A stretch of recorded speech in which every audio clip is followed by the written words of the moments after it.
Hey there, guys. All right, today we are back with another extra history series. This time we're going back to one of their older series, this one on Simon Bolivar, Reverberations, extra history number one. Before we dive in, make sure you go and check out the links in the description box below. I would love it if you join the Discord and follow me over at Twitch. I'm curious how this is going to get handled because I did not really learn much about Simon Bolivar. I never took any Latin American history courses when I was in college, and then the education on Simon Bolivar. There was a little bit of discussion around him when I was in high school, so many years ago now. But we didn't really learn much. We mainly, around that same time period that he existed, we mainly talked about the Haitian Revolution, which I believe kind of exists roughly at the same time. Um, at least in the same century, I think. um, we didn't. Yeah, Simon Bolivar was not really talked about. The Latin American revolutions weren't. They're okay. You could probably hear the ambulance and fire trucks. Just the ambulance. Okay, it was not a fire. It was just the ambulance. They did not really talk about the Spanish revolutions or the Latin American revolutions um, of the 19th century. So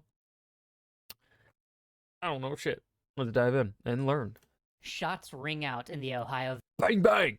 Valley. A handful of militiamen under the command of a 22-year What? old named George Washington have surrounded a tiny force of French colonials. Within 2 years, due to the interwoven alliances and secret treaties, this incident will spiral out into the 7 Years' War. The first truly world war, a war that would be fought on every continent besides Australia.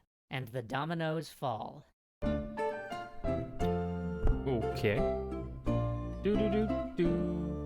But as important and mind-bogglingly understudied as the 7 Years' War is, we're gonna just look at one of its repercussions, because its reverberations were felt around the globe. This was the Great Conflagration between England and France. It was the conflict that had to happen eventually. But here in the States, we know it under a different name. We know it as the French and Indian War. We know it as such because that's the war we Americans fought, but we didn't fight it alone. We were still a British colony back then, and the British sent thousands of troops overseas. Very inaccurate map of the Americas because Spain ruled Florida, I think, at the time, and you know, all of. I think they had California technically too. To help fight back the French forces coming out of Canada. By 1763, the war was over and peace had returned, but with peace comes taxes. After all, someone had to pay for all of those troops Britain had sent over. But a number of colonists didn't much like the idea of higher taxes, And by number of colonists, he means the bourgeoisie. they felt that the Boston Harbor really would be much better if it was tea-flavored. So they rebelled against the British. They were led by a 44-year-old man named George Washington. Oh, this is a pretty poor summary. Some relation. Now, those plucky colonists gave a good try of it, but they couldn't really throw off the world's greatest power without some help. So the world's other great powers, who wanted to give Britain a kick in the pants, mainly the French and the Spanish, said, "Hey, that looks fun, mind if we join?"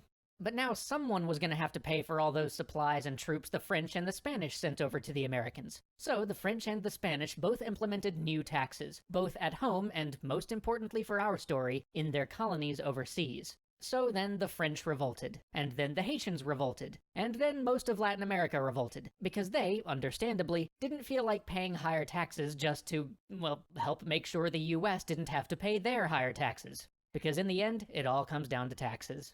So there, Death and now the taxes. stage is set. Now we can dive into the life of the man who embodies both the glory and the tragedy of the Latin American revolutions, Simon Bolivar. 1783. We're in one of the great houses of Caracas. On the lower floor, there's a celebration happening. All the leading people of the city are there. In the center is a man with eyes like a still lake, talking to the crowd. Upstairs, things are quiet. There's a woman lying in bed, holding a newborn child. The man is Simon's father, the woman is his mother. Soon they'll both be taken by consumption. Oof. Simon would not remember his father, and he would think of his mother less often than of the slave who raised him, Hippolyta. Simon inherited mines and plantations and slaves. The Bolivars were one of the first families of Venezuela, and he one of the richest men in South America. But he wasn't a man yet. He was a child. And there was one thing that he Me didn't a have: boy. Spanish birth. In the Spanish colonial system, there were not only all sorts of deplorable hierarchies of race, but even for those deemed racially pure and white, there was a class system, with those born in continental Spain being more favorably looked upon than those born in the colonies. The highest government offices were only open to Spanish-born colonists. But this bane wouldn't strike him yet. Instead, he grew up as an unmanageable and arrogant child. His father had died when he was 3, his mother when he was 9. The care of those in which he was left was sometimes excellent, sometimes negligent, but it didn't matter. He was always more interested in coursing the alleys of Caracas with the children of the streets than he was in studying or guidance. Finally, though, one tutor, while never able to control him, was able to teach Simon, albeit on his own terms. And so, as they rode through the fields or walked the streets of Caracas, this tutor imparted not a traditional education, but his own personal loves: Rousseau, Locke, and Voltaire.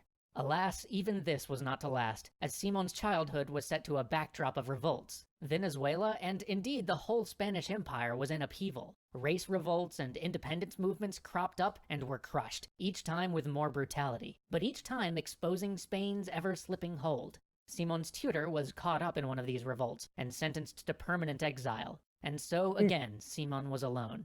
Soon he was enrolled in the local military academy by an uncle. He chafed at the discipline, but learned much about the art of making war. Soon, though, he was shipped off again, this time to Spain. But he wanted this adventure. He was excited to see the continent that he'd heard so much about, the place where the ideas he so admired came from. But even on this trip, he got a taste of the declining nature of Spanish power. For when his ship stopped in Mexico City, they were informed that they wouldn't be able to depart right away because of a British blockade.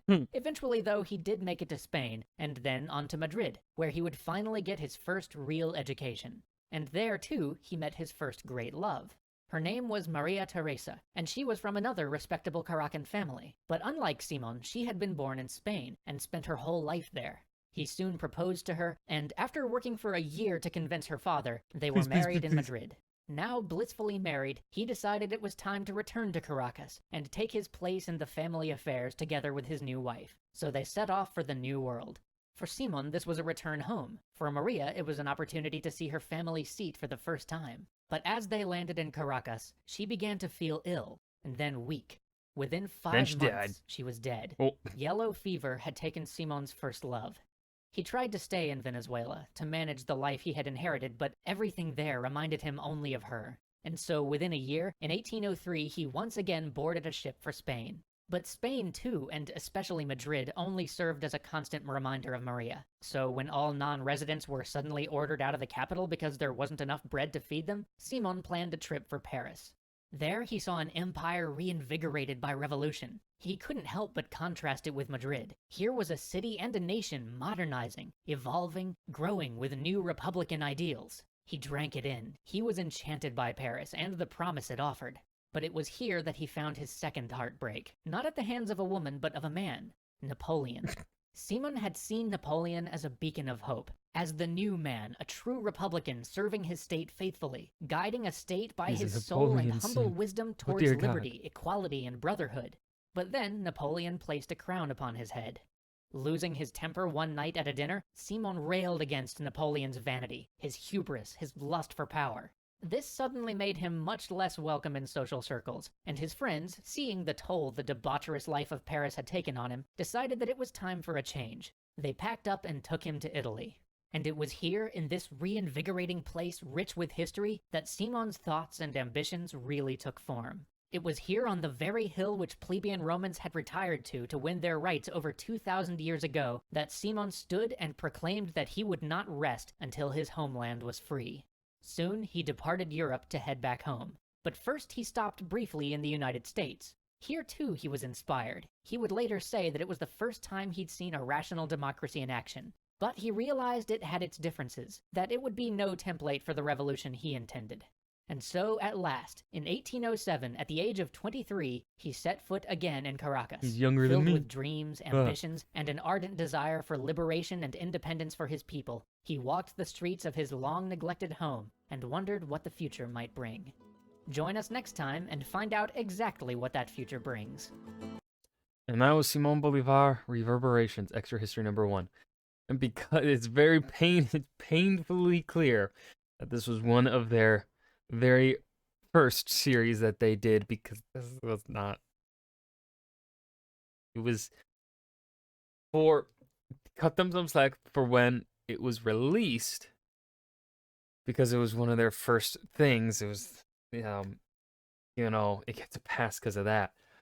But if it has not, it's definitely nowhere near the quality of of what they have been doing in the last like 3 years. This is pretty fucking weak, uh, compared to what I like to see from Extra History.